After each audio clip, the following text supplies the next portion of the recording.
Mi kell ahhoz, hogy megismerjük Istent? Várjunk egy lelki élményre? Szenteljük magunkat önzetlen vallásos tetteknek? Váljunk jobb emberré, hogy Isten elfogadjon minket? Nem. Isten a Bibliában nagyon világosan megmutatta, hogyan ismerhetjük meg őt. Ebben a videóban elmagyarázom, hogyan kezdhetsz személyes kapcsolatot Istennel már most.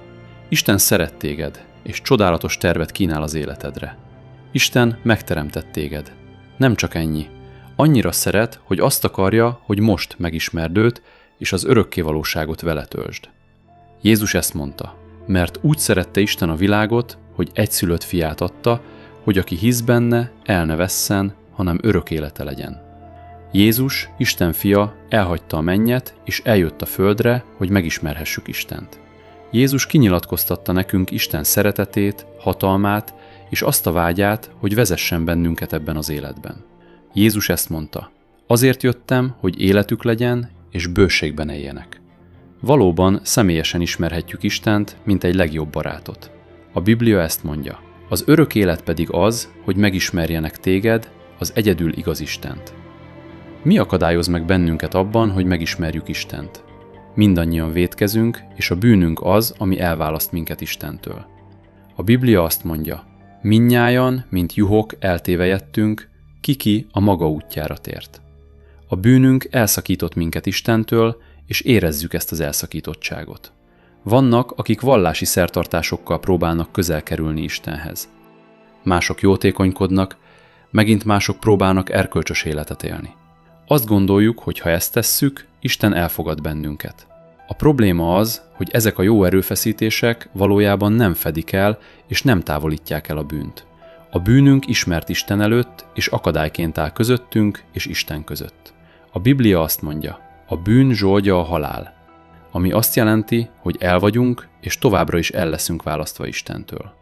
Hogyan lehetséges tehát egyáltalán kapcsolatban lenni Istennel? Jézus Krisztus kifizette helyettünk a bűnünk büntetését. Most teljes bocsánatot és közeli kapcsolatot kínál nekünk. Jézus Krisztus magára vette minden bűnünket. Megverték, megkorbácsolták, majd csuklóit és lábait egy keresztre szegezték, ahol haláláig függött, megfizetve a bűneink büntetését. Jézus meghalt értünk. A mi helyünkön halt meg. Azt olvassuk. Abban nyilvánult meg Isten szeretete irántunk, hogy egyszülött fiát elküldte a világba, hogy éljünk általa. Ez a szeretet nem az, hogy mi szerettük Istent, hanem hogy ő szeretett minket, és elküldte fiát engesztelő áldozatul a bűneinkért. A Biblia azt mondja, nem az általunk cselekedett igaz tettek miatt üdvözített minket, hanem az ő irgalmából. Jézus kereszthalála miatt a bűnünknek nem kell többé elválasztania minket Istentől. Jézus nem csak meghalt a bűneinkért, hanem a kereszthalála után 3 nappal fizikailag feltámadt, ahogyan megmondta. Ez volt a végső bizonyíték arra, hogy mindaz, amit Jézus magáról mondott, igaz volt. Őt megismerni annyi, mint Istent megismerni. Őt szeretni annyi, mint Istent szeretni. Jézus azt mondta, én és az Atya egy vagyunk.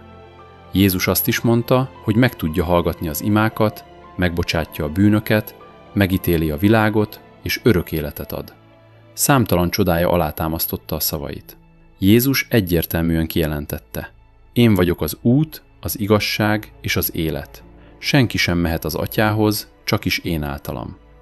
Ahelyett, hogy egyre jobban próbálnánk elérni Istent, ő megmondja, hogyan kezdhetünk kapcsolatot vele már most. Jézus ezt mondja, jöjjetek hozzám. Ha valaki szomjazik, jöjjön hozzám és igyon. Aki hisz bennem, annak belsejéből élő víz folyamai fakadnak. Jézus irántunk való szeretete késztette arra, hogy elszenvedje a keresztet.